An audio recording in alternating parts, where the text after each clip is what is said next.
DreAllDay.com. What's up, everybody? Dre Baldwin, DreAllDay.com. Address a question I get asked often by players. They say, yo, how can I improve my passing skills or my basketball knowledge or my basketball IQ? What do I need to do?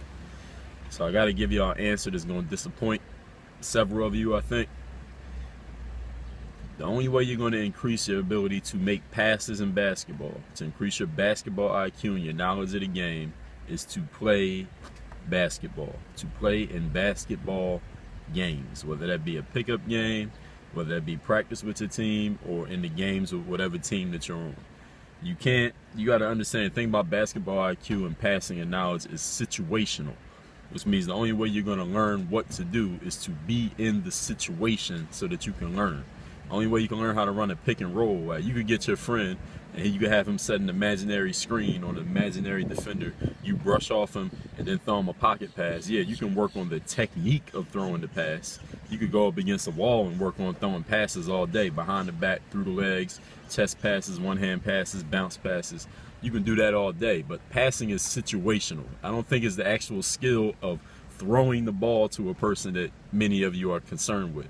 I believe you're concerned with when to throw the pass, how to throw the pass, how to get the pass in between defenders, how to throw the pocket pass, what to do in certain situations, how to defend a 2-on-1 fast break, how to run a 3-on-2 fast break, when to make the right pass in the right situation in the game when you get double teamed or when you got a defender that's kind of helping but kind of in between your shooter and yourself, when to shoot, when to pass.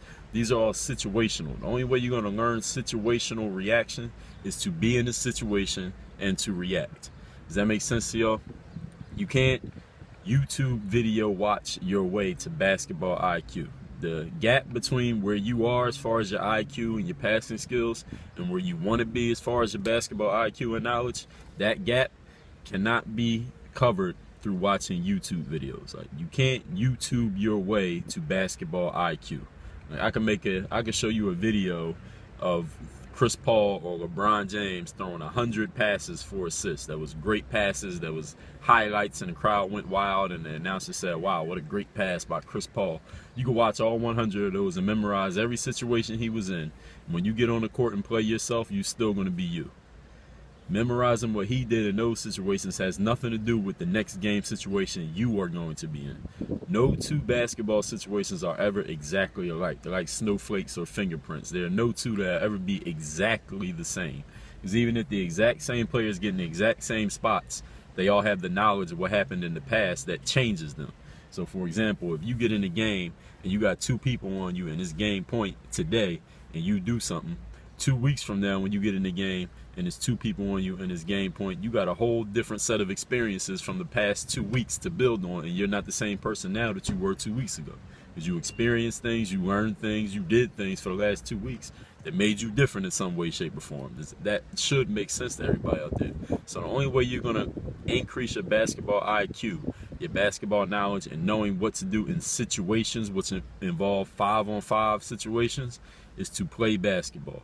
So you can't YouTube watch your way to it. You can't think your way to it. You can't read your way to it. You can't talk your way to it. And you don't even need to watch nobody else play. You need to go out there and play basketball so that you can learn what to do and how to react in these situations. That's why players who play basketball a lot, even if they don't have a lot of skill, can have a high IQ, which can make up for their lack of skill because they've been in so many situations, they instinctively know how to react. You want to get to that level? Play more basketball.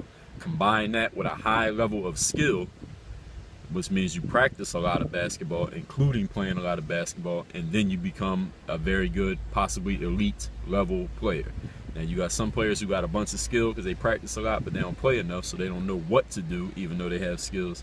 Then you got players who play a lot, but they don't practice enough, so they don't have skills even though they know what to do. They don't have the ability to do it. You want to be a player on that third level, you got to combine both. Play a lot, practice a lot, then get in the game and do it. Work on your game. Dre all day. Go. Got it? Yep. Hey, punch card.